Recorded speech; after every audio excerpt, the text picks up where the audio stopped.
Well, there was an incident here a couple of years back. I've been a professor of Shakespeare studies and advanced water dowsing here at the University of Southern North Dakota for 39 years now. And my students have been, by and large, studious, respectful, and compliant.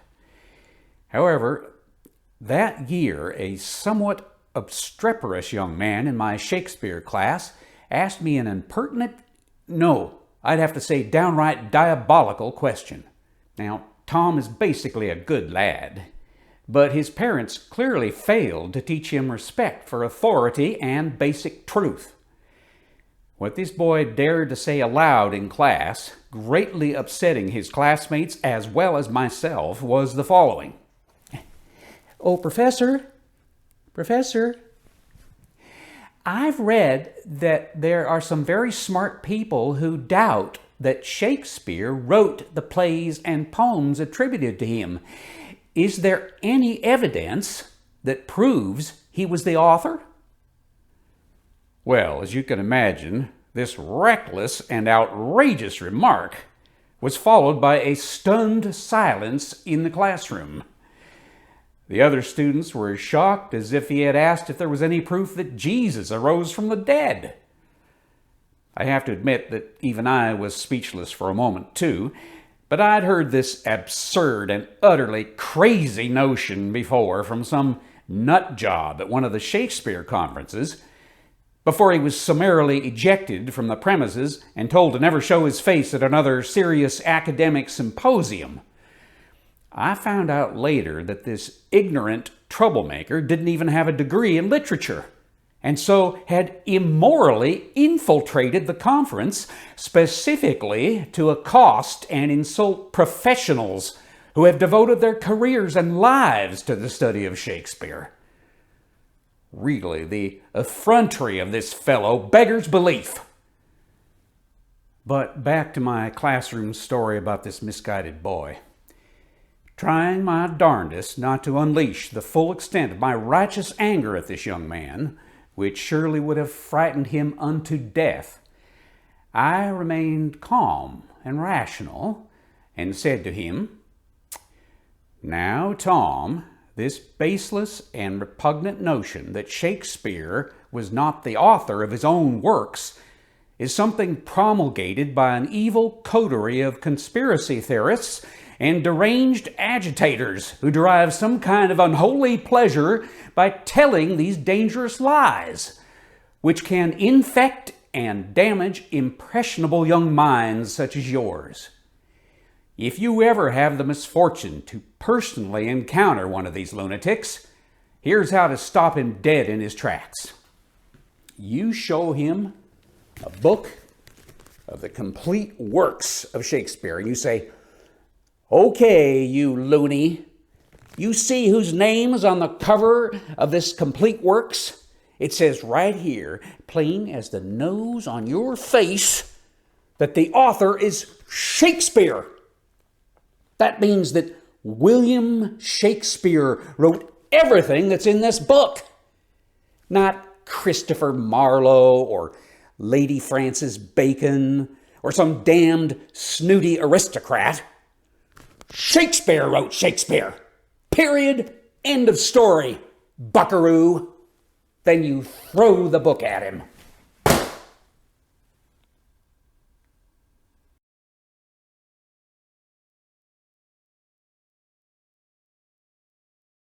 Once the smallest particle of doubt enters the brain of these susceptible people, it spreads like a rapidly growing cancer, and a cure is almost impossible. The doubter is permanently afflicted and persistently asks absurd questions to plague those who believe in Shakespeare. I'm afraid this is exactly what happened to poor young Tom. About a week after the first incident, he suddenly put up his hand without warning while I was lecturing on Shakespeare's idyllic time as a star pupil at the Stratford Grammar School. When I reluctantly called on him, expecting the worst, he asked me the following ridiculous question. "Professor, If Shakespeare was the greatest writer of all time, why was his penmanship so incredibly bad? It is almost illegible. And he didn't even spell his name the same way twice. He was referring, of course, to the 6 signatures found on legal documents, which are, unfortunately, the only generally accepted examples of Shakespeare's handwriting that have been discovered to date. He had probably stumbled on reproductions of these while trolling disreputable websites that attack and denigrate the bard. As with the first incident, I maintained my composure and complete certainty and replied calmly, "Now, Tom, it's true that his penmanship does not seem to be absolutely perfect. But you must realize that 3 of those signatures are on his will when he was close to death and surely had become infirm, which made his hand shaky. As for the others, well, he didn't have enough room to sign his complete name, so he had to abbreviate it. Of course, this didn't satisfy him, and he continued in his irritating, childlike way. But none of them are spelled the way the author's name appears on the printed plays and poems, or the way we spell it now with an E after the K. And in 2 of them, his first name was obviously written by a clerk. And the abbreviated ones are really different from each other, and the penmanship is just as bad, even though he should have had enough room to write legibly by abbreviating. Plus, it looks like in a couple of them, he couldn't remember how to finish writing his last name. They are all so strange and don't make any sense to me at all."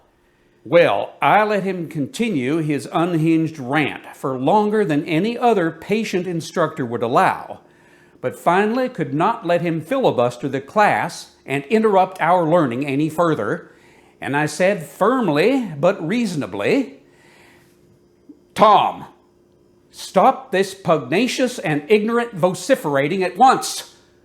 You are making much ado about nothing, young man, using deceitful tricks of reasoning to attempt to undermine the faith of believers. It's but a short distance from doubting Shakespeare to hating him, and thereby putting your immortal soul in danger. Young man, you will not continue this lunatic and inflammatory ranting a second longer. Take yourself down to the infirmary this minute and have a lie down for the rest of the day under medical supervision until you come to your senses." My land, after that second unsavory incident with Doubting Thomas, I decided to take stronger measures to deal with this growing menace. I created something I call the Rorschach test. As you can see, it shows the blessed signatures arranged in a psychologically significant manner. As part of the final exam for my class, I will show this chart to each student and ask them what they see. To pass the class, the student must tell me they clearly see 6 immaculate and perfect signatures of our bard, all spelled the same way, as shown here. By employing persuasive methods such as this, I will be able to discipline the rebellious ones to accept the one truth of the Stratford Shakespeare and thereby exorcise the demon of doubt from their minds.